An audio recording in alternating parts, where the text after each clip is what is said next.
From the book of John 1:1, you need to compare that passage with Genesis 1, verse 0. Genesis 1, verse 0. The one that is missing in the Bible. Genesis 1, verse 1 tells us when God began to begin. But I'm interested more in what happened before God started to make things happen. I have come to understand that God stood in the dark. Not in the light. He is light. But God stood in the dark. I need to understand this also, and I struggled to put it behind my 2 ears as to how can God stand in the dark, until I fully understood and God breathed in to let me know that He is light.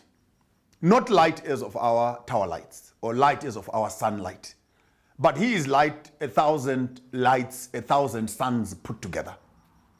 Had God appeared in His full form of light, it's possible that the oceans would have dried up, the waters would have evaporated, and the entire nature of the world in terms of creation would have been changed altogether. So for the first time, I would like to present that God stood in the dark. Incarnation again. That though He is light, He was able to stand in the shadows of Himself to be able to allow creation to happen without distorting the very nature of water and substance that He needed to create. So God stood in the dark. Doing what in the dark?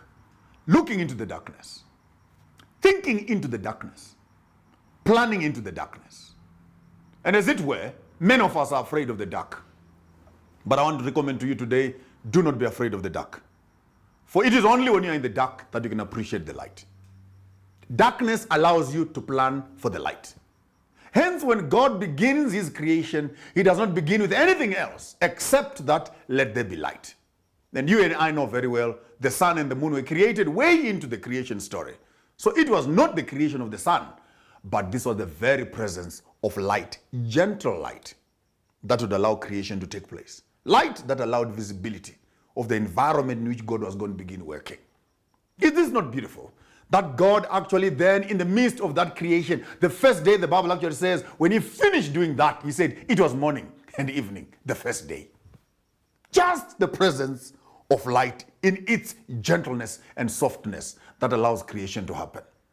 Don't you see this idea kind of working closely?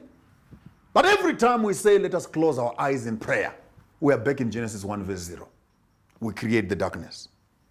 When our eyes are closed, we're able to stand right at the beginning where God stood and look into the situation that is chaotic before us. Maybe it's a divorce, maybe it's education, monies are not working well, things are harassing you. You don't know what's happening, whether you're going or you're coming. You cannot fix things in the light. Stuff is fixed in the dark. That's why, therefore, you close your eyes. You recreate the Genesis 1 verse 0.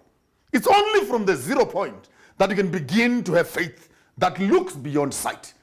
Therefore, we all need moments of darkness, moments of eyes closed, moments of recreation, moments of seeing into nothing and being able to start focusing and seeing substance in the midst of nothingness. This darkness is not darkness as I'm talking of evil, but this darkness is the absence of sight, where you cannot see what's happening around you, but you begin to develop faith that places things where they are. It is a painful life for those who live by sight, for sights are limited. You can only see as far as this room is. Your eyes cannot see through the walls. You can only see as far as the horizon is concerned. You cannot see beyond the horizons. But immediately you close your eyes, you are moving into the space of the unlimited, where there is no boundaries, where there are no limits. And the Bible says, and God Himself stood in the dark. For the Bible tells us the world was dark and formless and void. And God stood in the midst of the formlessness and the void, and He spoke to the dark. I want to recommend to you, therefore, that you need to speak to your darkness. You need to speak to your chaos. You need to speak to your moments of confusion. And just when you thought you understood it well, then the Bible creates for 6 days. And on the 6th day, when God ends, men must begin. You didn't hear me.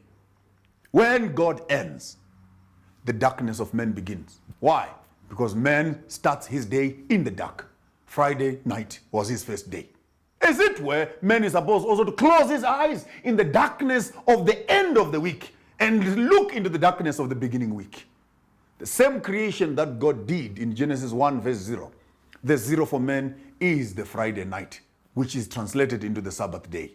Therefore, the Sabbath is a day of darkness. It's a day of closing our eyes. Hence Christ died on and he rested on the Sabbath. Close off from the world. That idea of darkness. To look into the brightness of the new Sunday and the resurrection morning when the saints shall gather home. There is a moment of pain before a moment of joy, a moment of celebration. And man, as it were every week, must stop and reconsider his ways. Look into the dark. Plan with God. For where God ends, that's where men must begin. Therefore, Adam and Eve are given a privilege into entering into the Sabbath.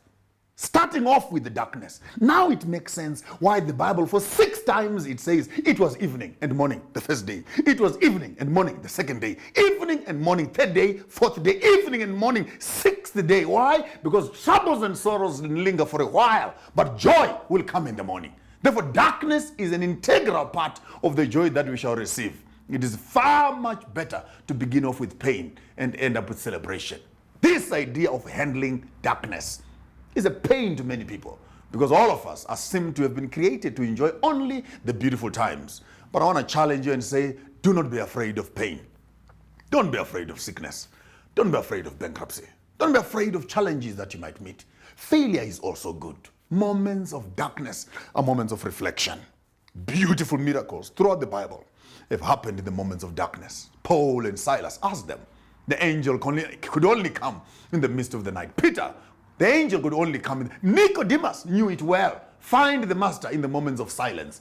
And darkness has been used over and over again. Even Abraham learned to work with darkness. For all his life did not have a son. It was dark until God broke through the silence of the night. Learn to live with your darkness. As God had his Genesis 1 verse 0. You will also have your Genesis 1 verse 0 as you go through your life. But I want to challenge you, as God stood in the dark, you also stand in the dark. Address your darkness. Challenge your darkness. Create in the dark. Plan in the dark. Envisage in the dark. Visualize, imagine in the dark so that you can begin to appreciate life when it comes. May the Lord help you to deal with the difficult situation, for light is just but around the corner.